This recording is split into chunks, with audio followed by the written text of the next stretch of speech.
দেখো ছাত্র বন্ধুরা, আজ কিন্তু তোমরা সবাই হাতে মার্কশিট পেয়ে গেছো। কিন্তু তোমাদের এই উচ্চ মাধ্যমিক পরীক্ষায় তুমি খুব ভালো রেজাল্ট করেছো, আবার কেউ হয়তো একটু খারাপ রেজাল্ট করেছে, এবার পার্সেন্টেজের হার অনেক বেশি। তবুও কিন্তু অনেক স্টুডেন্ট তাদের নম্বরে সন্তুষ্ট না। এখন কোনো নম্বরে যদি তুমি সন্তুষ্ট না হও, তাহলে সেই সাবজেক্টের জন্য নম্বর বাড়িয়ে নেওয়ার তোমার উপায় কি আছে? এবার উচ্চশিক্ষা সংসদ অনেকগুলো উপায় বাতলে দিয়েছে, যেখানে সেই উপায়গুলো যদি তুমি ঠিকঠাক করে অবলম্বন করো, তাহলে কিন্তু তোমার নাম্বার বাড়তে বাধ্য। তাহলে তোমার অবভিয়াসলি কিছু পন্থা অবলম্বন করতে হবে। আমি এখানে বলবো যে তোমাকে পিপিআর পিপিএস তার 4 প্রকার নিয়মের কথা। এবছর কিন্তু সেই নিয়ম 4 প্রকার হয়েছে। এখন একটু বোঝার স্বার্থে আমি তোমাদের বলি যে পিপিআর আর পিপিএস এটা আগে ভালো করে ক্লিয়ার করে নাও। বোঝার স্বার্থে আমি পিপি বাদ দিয়ে দিলাম, ও তোমাদের দরকার নেই। তুমি আর আর এস এই দুটো মাথায় রাখো। পিপিআর এর থেকে আর নাও, পিপিএস থেকে এস নাও। R for review, S for scrutiny. এই দুটি বিষয়টাকে বুঝে নাও। পিপিআর তাতে কি নিলাম? আর আর এর জন্য কি? রিভিউ। আর এস এর জন্য কি? স্কুটনি। এখন এই স্কুটনি আর রিভিউটা কি সেটাকে বুঝে নিই। তারপরে সেই 4 প্রকারের কিভাবে করা যাবে সেটা বলবো। তার সঙ্গে বলবো যে আমি পিপিআর করলাম বা পিপিএস করলাম, আর আমি 1-1.5 মাস পরে রেজাল্ট পেলাম, ততদিন আমার কলেজের ভর্তি কী হবে? ততদিনে আমার আগামী দিনের পড়াশুনো কী হবে? আমি কি হা করে বসে থাকবো? তা নয়। তার জন্য কিন্তু তুমি 7 দিনের মধ্যে রেজাল্ট পেতে পারো। তাই কিন্তু তৎকাল পিপিআর, তৎকাল পিপিএস এবার কিন্তু নতুন সংযোজন। এবং খুব মজার বিষয় যে তুমি আজকে থেকেই সেই আবেদন করতে পারবে এবং আজ থেকে হাতে গুনে 7 দিনের মধ্যে সেই রেজাল্ট পাবে। এখন পিপিআর আর পিপিএস অর্থাৎ আর এবং এস বিষয়টাকে বুঝিয়ে দিই। আর ফর রিভিউ। এই রিভিউ হলে কি হয়, তোমার খাতাটা যিনি দেখেছিলেন তিনি আর দেখবেন না, অন্য একজন সেই খাতাটা পুরোটা দেখবেন। এবং দেখবেন শুধু না, কোন দাগ নম্বরে তুমি 5-এর জায়গায় 2 পেয়েছো, কেন পেয়েছো, সেখানে কি তুমি বেশি পেতে পারো, তাহলে তোমার নাম্বার বাড়িয়ে দেওয়া হবে। আর কি হবে, সবগুলো দাগ নম্বরে ঠিকঠাক করে দাগ নম্বরে নাম্বার বসেছে তো, পার্ট মার্কিংগুলো হয়েছে তো, সমস্তটা তিনি দেখবেন। তারপরে নাম্বারটা যোগ করে দেখা হবে যে এখানে কোনো রকম যোগে ভুল ত্রুটি নেই তো, কোনো পেজ ডবল হয়ে গেল না তো যে এই পেজটার নাম্বার দেওয়া হয়নি। এখানে কিন্তু এই রিভিউ এর একটা সুবিধা রয়েছে যে পুরো খাতা আপাদমস্তক দেখা হবে, এবং কোথাও যদি নাম্বার বাড়ানোর জায়গা থাকে অবশ্যই নাম্বার বাড়ানো হবে, এবং কোথাও যদি নাম্বার যোগের ভুল থাকে সেই যোগটা ঠিক করা হবে, একদম খুঁটিয়ে দেখা হবে। এটা হচ্ছে রিভিউ। আর স্ক্রুটিনি কি? সেখানে কিন্তু খাতা দেখা হবে না। কোনো জায়গায় দেখা গেল তুমি 5-এর 3 পেয়েছো, এই 3টা তুমি 4 পাওয়ার যোগ্য, সেটাও কিন্তু তুমি পাবে না, অর্থাৎ নাম্বার বাড়ানো হবে না। সেখানে কি করা হবে, প্রথম থেকে শেষ পর্যন্ত পুরো নাম্বারগুলো যোগ করে দেখা হবে, কোনো যোগের ত্রুটি নেই তো, বা কোনো পেজের নাম্বারটা যোগ করতে ভুল হয়নি তো, এইটা দেখা হবে। তাহলে পিপিআর আর রিভিউ মানে পুরো খাতা দেখা হবে, কোথাও নাম্বার বাড়ার থাকলে বাড়বে, এবং যোগ করে সুন্দর করে একটা ভালো প্রসপেক্টাস তোমার হাতে তুলে দেওয়া হবে, যেখানে তোমার নাম্বার অবভিয়াসলি বাড়তে পারে। আর স্ক্রুটিনি কি? খাতা দেখা হবে না, নাম্বারগুলো যোগ করে দেখা হবে। আমি কি বোঝাতে পেরেছি? এখন উচ্চশিক্ষা সংসদ বা বোর্ড বলছে যে এই পিপিআর পিপিএস করতে আমরা দুটো পদ্ধতি রেখেছি, একটা তৎকাল, একটা নর্মাল। এখন এই তৎকাল আর নর্মালটা কি? তৎকাল হচ্ছে, তোমরা টিকিট শুনেছো না, বিমানের টিকিট, ট্রেনের টিকিট, তৎকাল মানে তৎক্ষণাৎ হয়ে যাবে। তো সেই তৎকাল করলে তুমি আজ থেকে 3 দিন সময় পাবে, 13 তারিখ মধ্যরাত্রি পর্যন্ত আমি ডিটেল বলবো। তো সেই 13 তারিখের মধ্যে যদি তুমি অ্যাপ্লাই দাও, তাহলে তোমার 7 দিনের মধ্যে রেজাল্ট আসবে। কিভাবে? আজকে 2টো থেকে শুরু হয়ে গেছে তৎকাল, তো তুমি যদি সেটা স্টার্ট করে দাও বা আজকেই করো, আজ থেকে হাতে গুনে গুনে 7 দিনের মধ্যে সেই রিভিউ বা স্কুটিনির রেজাল্ট তুমি পেয়ে যাবে। এবং তৎকালে তুমি কিন্তু স্কুটিনির সব সাবজেক্টগুলো করতে পারবে, কিন্তু এখানে নিয়ম বলা হয়েছে তৎকালে রিভিউয়ের জন্য মাত্র কিন্তু 2টো সাবজেক্ট, অর্থাৎ তুমি সব সাবজেক্ট কিন্তু রিভিউতে দিতে পারবে না, আরে দিতে পারবে না, পিপিআরে মাত্র 2টো। আর বাদবাকি সাবজেক্টগুলো তোমাকে স্কুটিনি দিতে হবে। তুমি যদি রিভিউ না দাও, নাও দিতে পারো, সবগুলো স্কুটিনি দিতে পারো। কিন্তু এই তৎকালের জন্য খরচটা একটু বেশি। কত খরচ পরে বলছি। আর সাধারণ যে রিভিউ এবং স্ক্রুটিনি রয়েছে সেটা তুমি করতেই পারো, খরচ অনেক কম।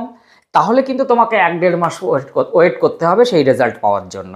তাতে যদি তোমার মনে হয় অসুবিধা হবে না, তাহলে তুমি খরচ না করে সাধারণই পিপিআর বা পিপিএসে যেতে পারো।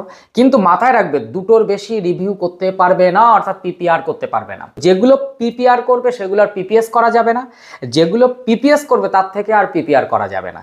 অর্থাৎ একই সাবজেক্টে পিপিআর এবং পিপিএস দুটোই করা যাবে না, অর্থাৎ একই সাবজেক্টে রিভিউ এবং স্ক্রুটিনি করা যাবে না, একটাই করতে হবে। ক্লিয়ার করতে পেরেছি? তাহলে দুটোর বেশি রিভিউ করা যাবে না, সব সাবজেক্টগুলো স্ক্রুটিনি করা যায়, আর 7 দিনের মধ্যে রেজাল্ট পেতে গেলে তৎকাল রিভিউ বা তৎকাল স্ক্রুটিনি তোমাকে করতে হবে, অর্থাৎ তৎকাল পিপিআর কিংবা তৎকাল পিপিএস তোমাকে করতে হবে। ক্লিয়ার? এবার খরচের কথায় আসবো। প্রথমে আসি তৎকাল। সেই তৎকালে যদি তুমি আবেদন করতে চাও, তাহলে আজ 2টো থেকে আবেদন শুরু হয়ে গেছে, তুমি 13 তারিখ মধ্যরাত্রে অর্থাৎ 12টা পর্যন্ত সেই আবেদন করতে পারবে। তাহলে 10-এর পরে 11, 12, 13 এই 3 দিনের মধ্যে কিন্তু তোমাকে আবেদন করতে হবে অনলাইন।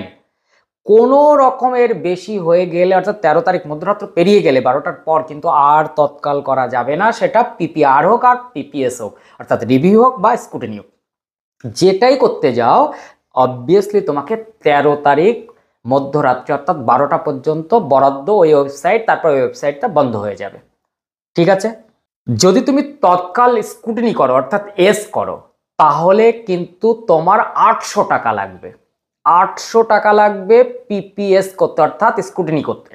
তাহলে সবগুলো সাবজেক্ট যদি করো, ধরে নাও 2টো করলে, তাহলে 8-8 1600 টাকা লাগবে, 3টে করলে 3-8 2400 টাকা লাগবে।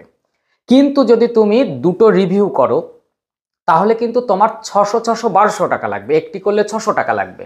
দুটোর বেশি রিভিউ করা যাবে না, সেখানে স্ক্রুটিনি সবগুলো করা যাবে। ক্লিয়ার?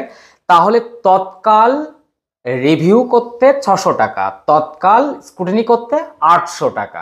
বোঝা গেছে?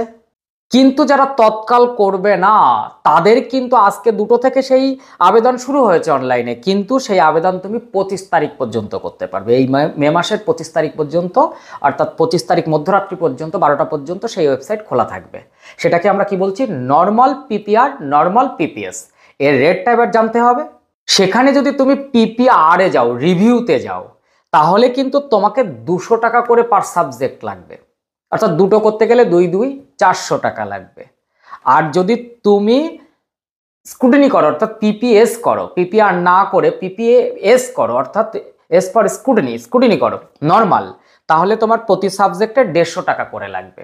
তাহলে তুমি যদি 3টে করো তাহলে 150 × 3, 4টে করলে 150 × 4। ক্লিয়ার? তাহলে মোদ্দা কথা কি আসলো? সহজে এই কথাগুলো আবারও একবার বলে দিই। যদি তুমি তৎকাল পিপিআর বা তৎকাল পিপিএস করতে চাও অর্থাৎ রিভিউ স্ক্রুটিনি করতে চাও, তাহলে 13 তারিখ মধ্যরাত্রি অর্থাৎ 12টা পর্যন্ত তোমার টাইম। সেখানে রিভিউ করতে গেলে 600 টাকা, স্ক্রুটিনি করতে গেলে 800 টাকা। দুটোর বেশি রিভিউ করতে পারবে না। আর যদি তুমি নর্মাল পিপিআর আর নর্মাল পিপিএস করতে চাও, তাহলে কিন্তু 25 তারিখ লাস্ট ডেট, অর্থাৎ মে মাসের 25 তারিখ মধ্যরাত্রি 12টা পর্যন্ত সেই ওয়েবসাইট খোলা থাকবে। সময় পাচ্ছ, সেটা তোমার 7 দিনের মধ্যে কিন্তু রেজাল্ট আউট হবে না, তা রেজাল্ট আউট হতে 1 থেকে 1.5 মাস লাগবে। সেখানে কিন্তু তুমি যদি পিপিআর করো অর্থাৎ রিভিউ করো, তাহলে তোমার 200 টাকা খরচ। আর যদি তুমি সেখানে স্ক্রুটিনি করো অর্থাৎ পিপিএস করো নর্মাল, তাহলে তোমার 150 টাকা খরচ। ঠিক আছে? এখন তুমি বুঝে শুনে তারপর পিপিআর বা পিপিএস কোনটিতে কি করবে এবং নর্মাল করবে না তৎকাল করবে সেই ডিসিশনটা নাও। যদি তোমার 1 সপ্তাহের মধ্যে রেজাল্ট দরকার হয়, অবশ্যই বলবো তুমি তৎকালে চলে যাও, একটু খরচ হবে।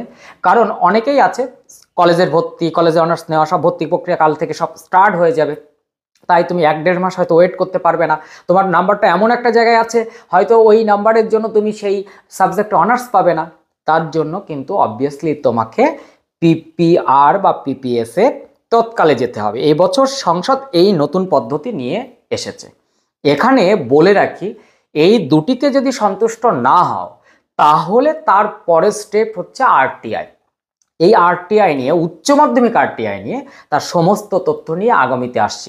এখন আর আরটিআই নিয়ে ভিডিও দিচ্ছি না 2-1 দিনের মধ্যে, তার কারণ পিপিএস এবং পিপিআর নর্মাল এবং তৎকাল নিয়ে তোমরা একটুখানি বুঝে নিলে এবং সেটা অ্যাপ্লাই করো। তারপরে যদি সন্তুষ্ট না হও তাহলে সেই হ্যাপার আরটিআইটি করতে হবে, একটু হ্যাপা মানে একটু দৌড়াদৌড়ি করতে হবে। আর এ তো তুমি যে কোনো ক্যাফে থেকে করে নিতে পারবে, অনলাইন করতে হবে, তুমি বাড়ি থেকে করে নিতে পারবে। তাই তুমি আগে তৎকাল করবে না নর্মাল করবে, পিপিআর বা পিপিএস, সেটা তুমি বুঝে রেডি করে নাও। এবং আগামী ভিডিওতে আমি যে আরটিআই দেব সেটাও কিন্তু তুমি দেখো, কারণ যদি তোমার মানে রেজাল্টে তুমি সন্তুষ্ট না হও, যদি সেই নাম্বার না আসে, তখন তুমি আরটিআইতেও যেতে পারো। তো ভালো থেকো সবাই।